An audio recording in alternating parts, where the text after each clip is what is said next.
ପିଲାମାନେ ସମସ୍ତଙ୍କର ତ ଏକ୍ଜାମ୍ ଡେଟ୍ କାହାର କେବେ ରହିଛି ଜାଣିପାରୁଥିବ।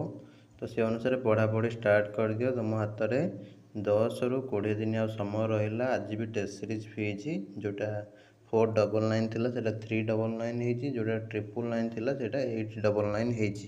ତ ଜଲ୍ଦି ଜଲ୍ଦି OCS ରଞ୍ଜନ ଆପ୍ ଡାଉନଲୋଡ଼୍ କରିକି ବା ମୋତେ ହ୍ୱାଟ୍ସଆପ୍ କରିକି ଟେଷ୍ଟ ସିରିଜ୍ ନେଇକି ପଢ଼ାପଢ଼ି ଷ୍ଟାର୍ଟ କରିଦିଅ। କେହି ବି ଜମା ଲେଟ୍ କରନି, କାହିଁକିନା ବିନା ଟେଷ୍ଟ ସିରିଜ୍ରେ ତୁମର ପଜିଟିଭ୍ ମାର୍କ ରଖିବା ବହୁତ ହି ମୁସ୍କିଲ୍। ଠିକ୍ ଅଛି।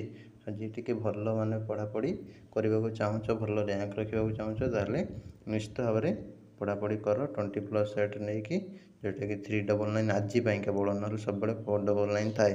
ଆଉ 40+ ଟେଷ୍ଟ ସିରିଜ୍ ଯେଉଁଟାକି 999 ସବୁବେଳେ ଥାଏ। 899 ଆଜି ପଞ୍ଚାୟତ ରାଜ ଦିବସ ପାଇଁ ଅଫର୍ ରହିଛି। ଜଲ୍ଦି ଜଲ୍ଦି OCS ରଞ୍ଜନ ଆପ୍ ଡାଉନଲୋଡ଼୍ କରିକି ଜଏନ୍ ହୁଅ, କିମ୍ବା ହ୍ୱାଟ୍ସଆପ୍ କରିକି ମୋ ନମ୍ବରରେ ଜଏନ୍ ହୁଅ। ଠିକ୍ ଅଛି। ଲେଟ୍ ଆଉ ଟୋଟାଲି କର ନାହିଁ, କାହିଁକିନା ଯିଏ ଲେଟ୍ କରିବ ସେ ତା'ର ପରିଣାମ ପରବର୍ତ୍ତୀ ସମୟରେ ଭୋଗିବ। କାହିଁକିନା ସାର୍ ଆଜି କହୁଛନ୍ତି, ଆଉ 5 ଦିନ କି 10 ଦିନ ପରେ ଆଉ କହିବେନି ଯେ ପିଲା ପଢ଼ ବୋଲି। ଠିକ୍ ଅଛି।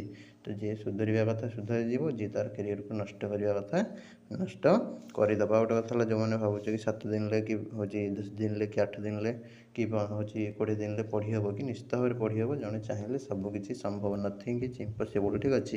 ପସିବୁଲ୍ ସବୁ ହେଇପାରିବ ଯଦି ତୁମର ପଜିଟିଭ୍ ମାଇଣ୍ଡ ସେଟ୍ ରହିବ।